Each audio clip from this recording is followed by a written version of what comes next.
नमस्कार, आप देख रहे हैं दैनिक भास्कर। मैं हूं रुद्रपुर से अपने सहयोगी महेंद्र पब्लिक साथ भास्कर पोखरियाल।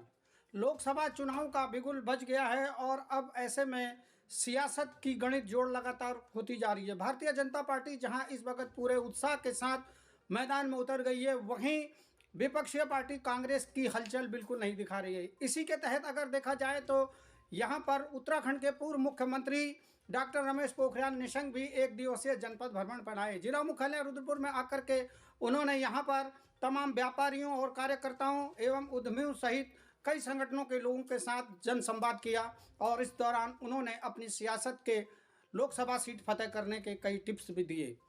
कार्यकर्ताओं में जहां निशंक ने जोश भरा, वहीं डॉक्टर रमेश पोखरियाल निशंक ने मीडिया से बातचीत में कहा कि भारतीय जनता पार्टी का जो लक्ष्य इस वक्त है और प्रधानमंत्री मोदी जी ने जो कहा कि इस बार 400 के पार, तो उसको लक्ष्य को भारतीय जनता पार्टी के कार्यकर्ता मजबूती के साथ पूरा करेंगे। वहीं उत्तराखंड की 5 सीटों पर डॉक्टर निशंक ने मजबूती के साथ फतेह करने का दावा कर दिया है। उन्होंने कहा है कि जो सरकारें कह रही हैं भाजपा की, वो करके दिखा रही हैं, चाहे राज्य सरकार की बात हो चाहे केंद्र की हो। आज गरीब की सरकार है और हर गरीब वर्ग से लेकर के हर वर्ग के साथ सरकार कंधे से कंधा मिलाकर चल रही है। आइए देखते हैं एक नज़र दैनिक भास्कर के साथ। भारत का संकल्प लेकर इस बार भारतीय जनता पार्टी लोकसभा चुनाव में उतरी है। इसमें उत्तराखंड की क्या भूमिका होने वाली विकसित भारत के संकल्प में? मैं समझता हूँ कि ये जो विकसित भारत का जो संकल्प यात्रा है, जब वो संकल्प यात्रा आ रही थी, विकसित भारत संकल्प यात्रा, तो वो शरतों को छूने के लिए लोग तरस रहे थे। वो लग रहा था कि विकसित भारत का जो यात्रा आ रही है, इसमें मेरा भी योगदान है।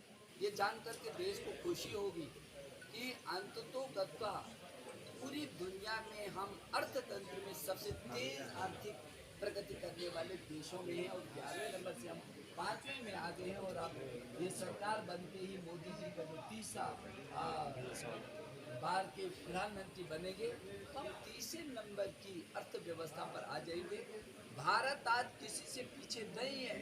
हमने तमाम उन विकसित देशों को पछाड़ करके और हर क्षेत्र में हम आगे आए हैं। और इसी विकसित भारत के संकल्प को लेकर के देश के यशस्वी प्रधानमंत्री नरेंद्र मोदी जी ने जो संकल्प लिया है, उसमें पूरा देश आत्मनिर्भर भारत के रास्ते से होकर make in India, digital India, skill India, startup और स्टैंड अप, इन रास्तों से होकर के आगे बढ़ रहे हैं। निश्चित रूप में हम 2047 में विकसित भारत का सपना पूरा देखेंगे, बल्कि उससे पहले ही देखेंगे।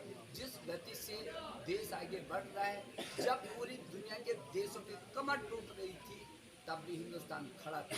कोरोना काल में भी पूरे देश ने ये महसूस किया कि पूरी दुनिया जब श्वासें गिन रही थी, तब हिंदुस्तान पूरी ताकत के साथ खड़ा था। हमारे देश के प्रधानमंत्री तब उनके अगुवाई में उन्होंने कहा ताली बजाओ, तो लोगों ने ताली बजाई। उन्होंने कहा थाली बजाओ, तो थाली बजाई। एक के बाद एक पूरे देश को एकत्रित किया और वैक्सीन लगा करके, फ्री वैक्सीन लगा करके पूरे देश को खड़ा किया। तो मैं ये समझता हूँ कि विकसित भारत का जो हमारा संकल्प है, वो केवल संकल्प नहीं है। संकल्प से सिद्धि तक जाने के लिए अहरनिश तरीके से भारतीय जनता पार्टी के कार्यकर्ता और देश के विभिन्न क्षेत्रों में काम करने वाले लोग संकल्प के साथ जुटे हैं। लेकिन ये विकसित भारत में